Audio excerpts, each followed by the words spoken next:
The cast review. Cast review. Cast review. Cast review. Ah yes, the cast review. The bane of every trans activist's existence. Commissioned by the UK government and published April 2024, it was an independent review of gender identity services for children and young people. And much to the dismay of many left-wing pundits, the report found that there is very weak evidence behind this transgender movement. And when the evidence doesn't comport with their narrative, they've no choice but to besmirch the report and Hilary Cass herself. Cass was asked about particular claims spread online about her review, one that 98% of the evidence was ignored or dismissed by her. So it seems as though this Cass report that the conservatives are bringing up a lot was intentionally done with bias, and it does sound like they were leaving shit out. This claim is parroted by a lot of left-wingers, and it's just false. The review dismissed over 100 studies on the efficacy of trans care as not suitably high quality, applied standards that are unattainable and not required of most other pediatric medicine. 98% of studies dismissed? 100 studies? That sounds pretty bad. This claim even made it into the government. There are around 100 studies that have not been included in this CAS report, and we need to know why. Or so she claims. Because humiliatingly, within a week, she had to walk back that claim because it's not true. Mr. Speaker, last week on the 15th of April, I said that all trans children and young people deserve access to high quality and timely health care and support, and around 100 studies had not been included in the CAS report, and we needed to know why. Mr. Speaker, I was quoting Stonewall's briefing, and there was some fallout from this. So I spent the weekend in conversation with Stonewall and Dr. Kaz. Mr. Speaker, by quoting this briefing, it seems as though I may have inadvertently misled the House. It means a lot to me to be able to come back and correct the record and practice what I preach. At least she was honest enough to set the record straight. Unlike left-wingers like Vaush and Hunter Avalon. Question their gender right through to those who need medical treatment. Pay very close attention to her language. It's carefully crafted to seem as though it's nonpartisan and moderate and humane and sort of doctorly, but you'll note that in any if we were talking about any other medical issue like a heart condition or diabetes, the language of the doctor would be pretty unambiguous in what exactly they were trying to treat. It wouldn't be multiple minutes of, make sure that children with diabetes or children who are suffering with issues surrounding diabetes receive the best care. You would have some kind of specific like, yeah, the diabetes is bad actually. This report has left Vaush in the state of abject paranoia. Whether you truly have gender dysphoria is a question of psychology, whereas diabetes and heart conditions are obviously physiological disorders.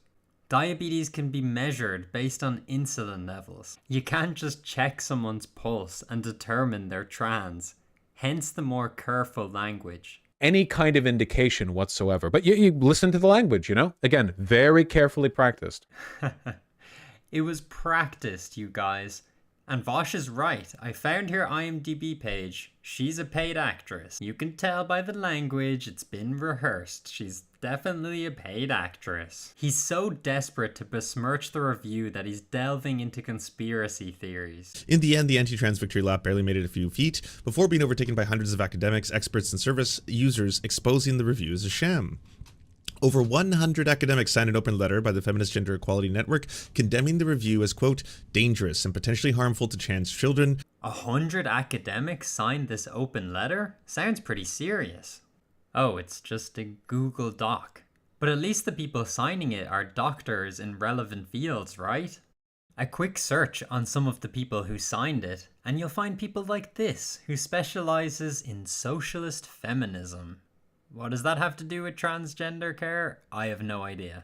We are thrilled to welcome back to the program Aaron Reed, journalist covering LGBTQ plus legislation. Enter Aaron Reed. Who cares about the experts when you have an activist? It was actually Aaron Reed's article that Vaush was reading from earlier.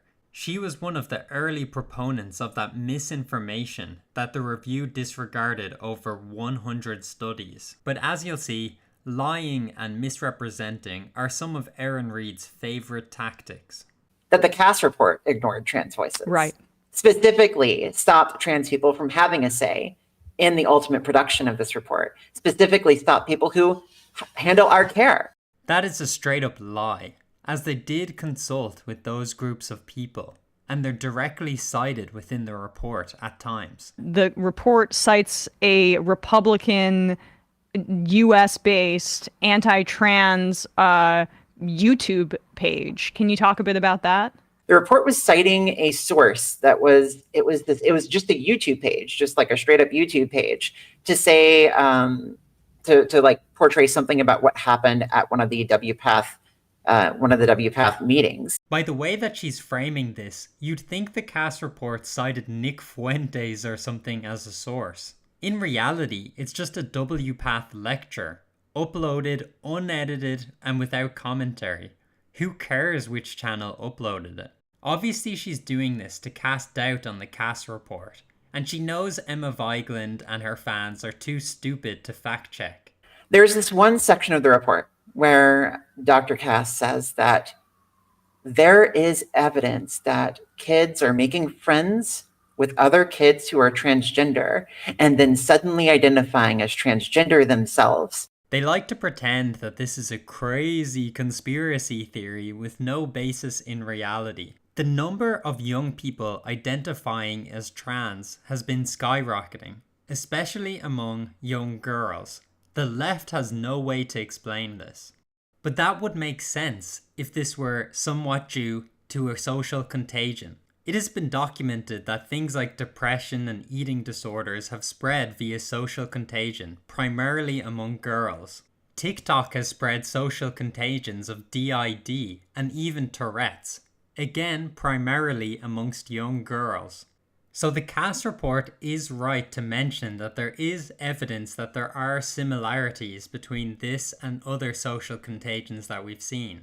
Now we can jump back to another Vaush video, and his take here is absolutely insane. Dr. Cass backpedals from review. HRT blockers should be made available. Conspicuously, he's again quoting from Erin Reed.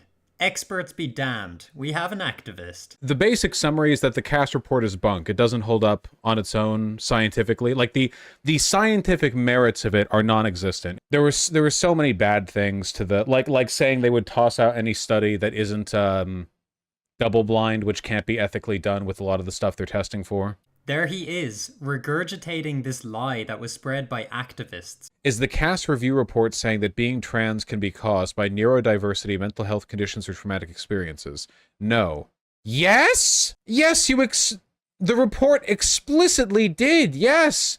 It was saying that if a trans youth is also autistic or anxious or depressive, that they need like the whole host of conditions addressed, but like in line with any recommendation to a gender clinic, which is absolutely saying like, no, you can't actually address this because it could be these other things. God damn it! What's with these experts and their holistic approaches? Who cares that research has shown that individuals are 3 to 6 times more likely to be autistic than cisgender individuals? I know there's a lot of questions and not enough research has been done, but perform the irreversible treatment first and then ask questions. It's so weird that Vaush is so against exploring other avenues.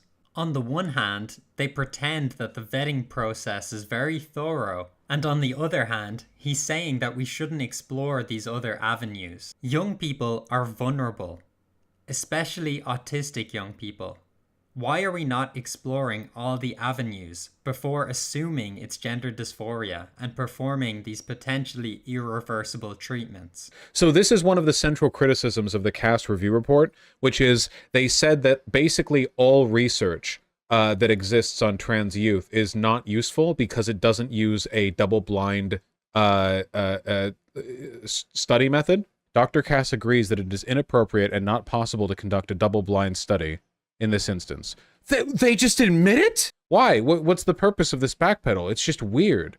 Is this the new Vaush playbook that I'm not aware of? Make up a claim that isn't true, and then when you deny it, you're backpedaling. Hey, you believe Nazi ideology is good. No, I actually think Nazi ideology is abhorrent. Oh my god, he's backpedaling. Oh my god, why is he doing this? It's so weird. Just look, from the Cass report, all of the trans healthcare studies that they waved away. Lack of blinding, no control group. Lack of blinding, no control group. Lack of blinding, no control. Like, not all of these imply double blind, but you also can't apply single blind to every, everything that I said about you not being able to do the double blind, a lot of them you can't do it single blind either. You just, like, again, they're gonna grow titties. You can't hide that. Wow, it's from Reddit. It must be true. Take 2 examples from the screenshot shown. Vries et al., Cooper et al. You can find them referenced directly in the Cass review. It's almost as if what you're saying isn't true. And that was a lie spread by transgender activists. Huh. You can go to that document that the screen cap comes from, and they tell you which studies were excluded and a reason for excluding them.